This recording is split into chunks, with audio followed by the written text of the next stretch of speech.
Hello, my friends, and welcome back. I continuously remind my viewers and my friends about consistency. That is, consistency of a person is very consistent when that person does what that person told you that will do. In this case, we have the Russians who, as of now, when they said they will do something, they did. What is surprising to me is that the people who these statements were directed to did not learn the lesson. They didn't see a pattern yet, or they don't fail. I think they don't want to see it. So when the Russians said, "Guys, NATO is too close to our border. We're gonna talk about it." Well, yeah, okay, that's a red line. We're gonna do this. Okay, now they are in Ukraine. Okay, well, we're getting closer to a nuclear war. This could be a direct confrontation between Russia and NATO. Uh, it's a possibility of a third world war. Uh, all this that you think like, what the hell is going on with these guys? So I would pay more attention when the Russians are saying something. For instance, when they said, "You guys put sanctions on us, we are going to require you to pay for gas and oil in rubles." What did the Europeans do? Nah, we will not pay. We will not pay. That's what they did. We're muscle. We're strong. What do they do now? They said, "Well, we're going to place an embargo on Russia." Okay, they're talking about that. There are countries who depend almost 100% on the Russian energy, fossil energy, and they're still talking who's who, what's going to be. Are they going to vote, going to veto the embargo or not?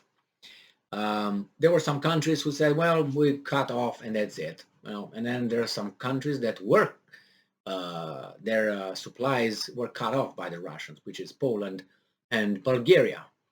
So the Russians are not kidding when they say something. The last victim was one of the countries, the two countries that stated that they would join NATO and they will submit their applications, which is Finland and Sweden.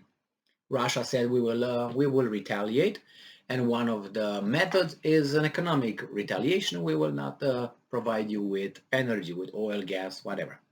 And those guys, okay, nevertheless, we're going to do it, and so on. I uploaded the video regarding the issue, so I'm not going to go deeper in that. It's just that, according to Reuters, from an article that came out on May 16th, 2022, Russia power exports to Finland fall to zero. So the Russians again did what they said they will do. So Helsinki, May 16th, Russian exports of power to Finland were down to zero early on Monday. Flow data showed after Russian utility firm Inter RAO said last week it would halt them because it had not been paid. So we're going to do it. You don't pay your mortgage, we're going to take your house. You don't pay your car, get it from you. So Inter RAO said in February it would stop exporting electricity to Finland from Saturday 1 a.m. local time, which is 2200 GMT, on Friday. And for the time being, as it had not been paid for power sold via Pan-European Exchange Nord Pool since May 6. Flows of Russian power to Finland on Monday were down to nil.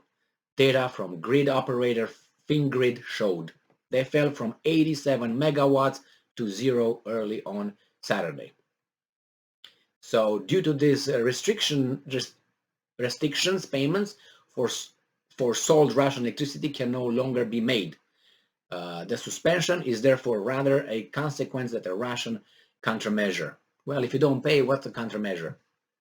You want to eat an ice cream? You pay. Well, it seems like these guys ate something and they did not pay for that and they asked for more. What would you do? Are you going to give it? Go ahead. The world doesn't work that way.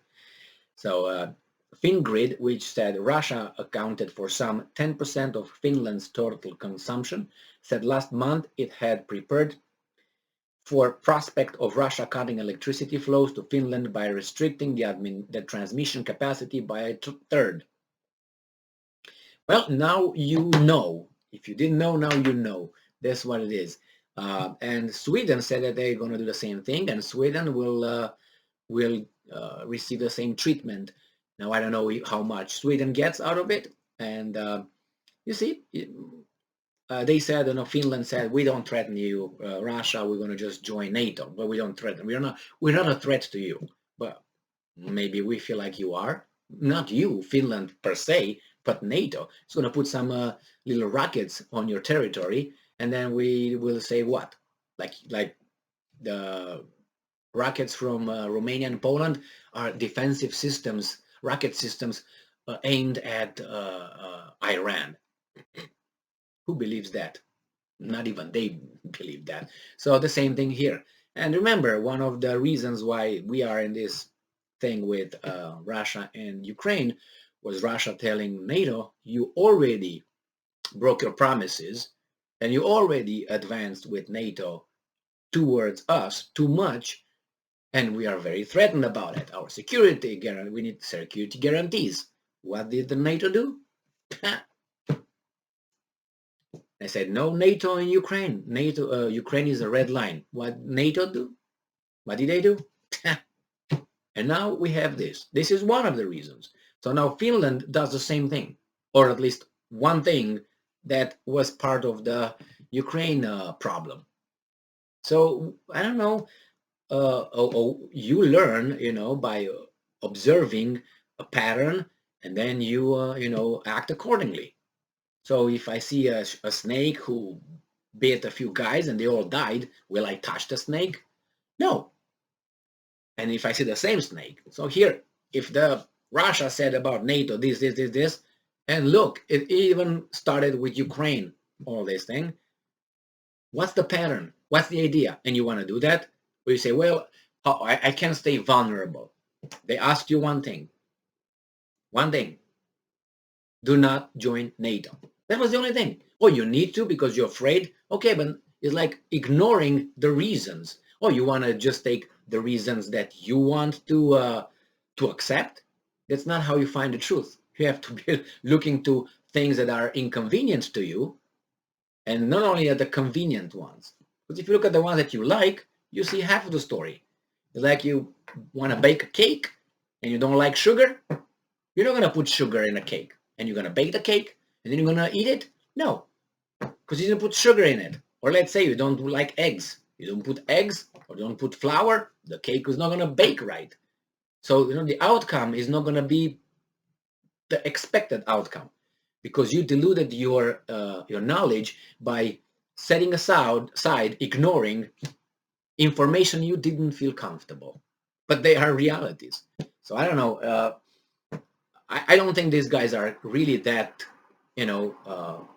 below 86 IQ to not figure things out. I think it's just something that is